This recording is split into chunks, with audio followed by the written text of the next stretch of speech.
Hi everyone, it's Rob Watson, the module leader for TECH2503 Community Media Production, and this is the first lecture back after the Christmas break, so Happy New Year. Hope you had a nice time. Hope you got some reading done and some sleeping and relaxing and work and whatever it is you needed to do, but good to be back. This week we're going to look at the idea of, it's, if you like, one of the things we've looked at. I'm aware of how dense some of the lectures were before Christmas. You know, it's kind of in the run up to, you know, the first part. So it's kind of trying to uncrinkle some of them, I think, make them spread, you know, kind of think them through a little bit more, and go through some of the issues that are kind of underpinning some of our concerns. And one of the issues that drives one of the reasons that people get involved with community media is it offers an opportunity to develop a kind of social platform for communication and exchange and ideas and a sense of identity. But it does that in a way which isn't driven by a technocratic approach, what we might call an instrumental approach. It's not like we're producing widgets in a factory, or, you know, and you can do a time and motion study of the process of producing those widgets, or we're not, you know, trying to, you know, kind of measure the growth of cells in a culture in a laboratory. What we're actually trying to do is enjoy ourselves and have a pleasant time, you know, kind of tackling the topics and the subjects with the people that we are engaged with, and that we get on with and that we want to support and promote their interests. So community media kind of, you know, we want to make it enjoyable, but it means pushing aside some thinking, which is pretty dominant in a lot of our organisations. And many organisations, local authorities, businesses, councils, schools, universities, you name it, they all tend to suffer from a kind of sense of an overbearing sense of managerialism, where people are perhaps more schooled in looking out for, you know, looking to run the system effectively, rather than thinking about the people who are involved in that process and that system, or what the outcomes and the differences might be from that process. So there's a clear distinction between what community media tries to do and corporate and mainstream media, or corporate and mainstream social development organisations try to do, and independent community medias do. And it's kind of founded on, you know, there's an assumption in many organisations that the managers know best, and that they're in a position to impose, you know, they're the kind of brains trust of an organisation, and what they do is they impose control from the top down. So you're accountable to those above you, and the last thing that you want to do is to be pulled into a senior manager's office and asked to explain yourself, because it's not something which is driven by, you know, a collegiate approach, a grassroots approach, something which comes from the people's interest themselves, the clients, the customers, whatever you want to call them. It's kind of something which is very hierarchical, which is arranged in a way that means that discussion and debate and is often kind of pushed aside in order for organisations to maintain the standard structures of hierarchy and control, because this is regarded as a way of promoting efficiency, and efficiency is measured as the kind of, you know, inputs and outputs, and the kind of way that, you know, kind of you pull levers at one part of a system and you get an output at the other part of the system.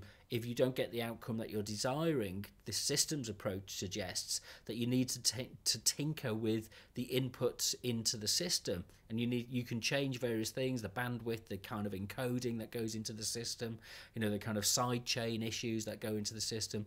But at the end of the day, it's a kind of technical process. It's a managerialist process. It's kind of a pseudo-scientific process. So what you look for, what tends to be adopted in this kind of managerialist approach is that you can be managing anything. One day you can be managing school classes, the next day you can be managing hospital beds, the next day you can be managing car production, the next day you can be managing the sale of apples and pears.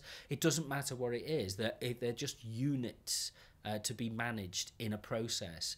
And so process management is all about kind of abstraction and the development of a kind of a kind of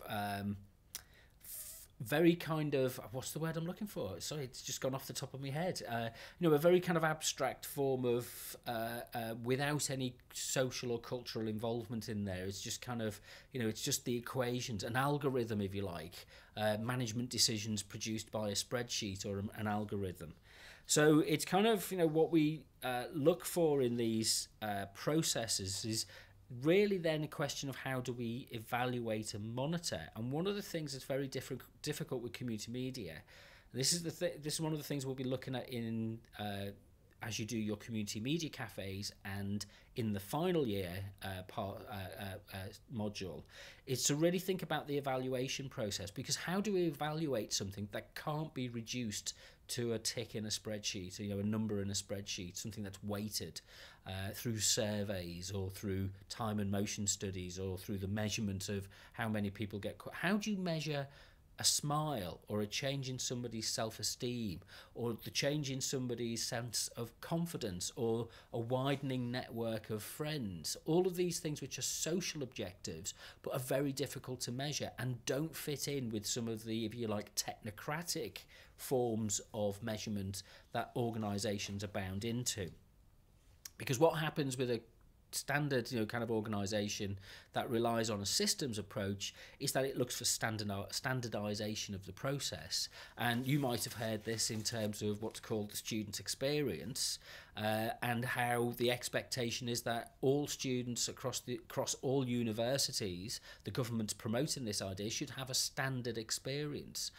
I don't know how that's possible when a mechanical engineer or an English literature student are going to have very different experiences, because the topics and the way that they learn are very different as well. So should we be promoting standardisation of social experience? Should we be obsessed with the kind of the processes that run an organisation and that engage in the control aspects, if you like? So what kind of keeps people on track, measurement, appraisal, evaluation, not a sense of esteem, but a sense of, I suppose, a sense of kind of reward and remuneration through status. We kind of mentioned that before. So we need to think about how we respond to this and how we use, what kind of language we use, and how we can offer a different narrative, a different response to evaluation. So do we do this in the way that we tell stories? Do we do this in the way that we engage in creative practice and community art? Do we do this in the way that we research about the values of development within a community and what kind of lasting impact, what sustainable impact these changes have? So there are alternatives. If anybody ever says to you there's no alternative to what we're doing now, of course there's an alternative. There's always an alternative. We are human beings. We can think. We have minds, and we should be using them. I read a really great book called The Stupidity Paradox, and I'll bring it along with me, or I've got some quotes from it. I don't want to overload this lecture because there's plenty in it already. But a thinking organisation isn't one that just does what it's always done because that's how it's always been. It has to step back and it has to think about the negative things as well as the positive things. And we have to think about who is entitled and who is enabled and who is empowered to speak within an organisation. So these are quite profound challenges. I think community media has the potential as a very radical alternative form of social organisation. It'd be interesting to see how companies and businesses and organisations would fare. How would they progress if they adopted some community media techniques? Right, gone on for 9 minutes. That's more than I always intend. First one back though. We'll get used to it. The notes are up on the DMU Commons wiki. Just go to wiki.our.dmu.ac.uk. Look for the TECH2503 section and you can download them. And hopefully see you on Tuesday at the lecture session.